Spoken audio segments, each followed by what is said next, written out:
If maybe you already have, some guys, maybe you're here with some guys that you think, I've got the beginning of a Christian friendship with them, and maybe we just haven't ever, sat down together and verbalized some of this, but I think I've got someone. So plan a time to get together and talk about it. And this have to be just one guy, right?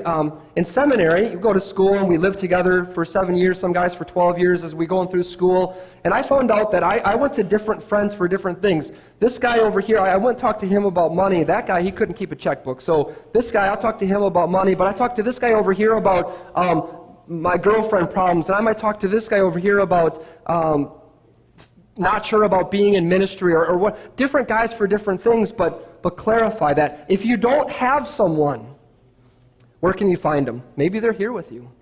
Maybe it's a family member. Maybe it's someone at your church. But what a great blessing to ask God, if you don't have someone, say, dear God, I would really like to have this relationship, and please help me find them, and just keep your eyes open, and maybe you'll find someone then. Last thing is then, don't forget to say thanks to God. This is a blessing, right? We thank God for our wives. We thank God for our children. Thank God for our Christian friends, and pray for them, pray with them, and let God take it from there. All right. How much time do I have left, Bill? 5 minutes? 5. Yeah, 5 minutes left. All right. And I would like us, before we leave today, I'm going to ask you to join me in singing a couple verses of a hymn that ties this all together, literally. But before we do that, do you have questions, thoughts, comments that you would like to share? Or did I say enough? Go ahead. Just how important it is for us. I have 4 kids and 9 grandkids, that we encourage them to seek the same kind of person in their lives. Yes. If you have kids, they might need help thinking through some of this, right?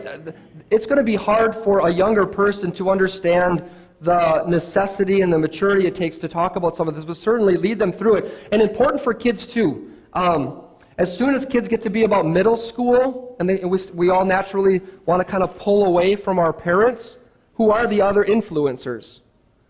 It's often going to be their kids. It's also good if you can connect them to some other Christian adults, right? And certainly, great point. Encourage your kids through some of this process. Help them see. You don't tell them you can't be friends with somebody, right? That's not Christian or whatever. But help them see the value in having some of these relationships too. Anything else? Anyone else?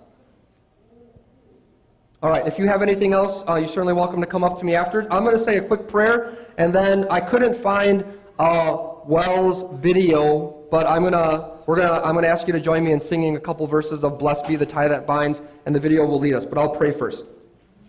Lord Jesus, again, we thank you so much for coming to live a perfect life for us, die on the cross to take away our sins, so that we could have a relationship with our Father in heaven. We also thank you for calling us your brothers and your friends.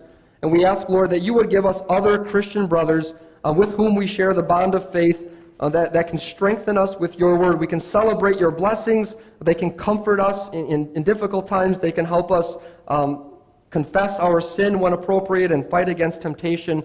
We need these men in our lives, Lord. We ask that you would help us find them, and we give you thanks when we have found them. We can pray in your name.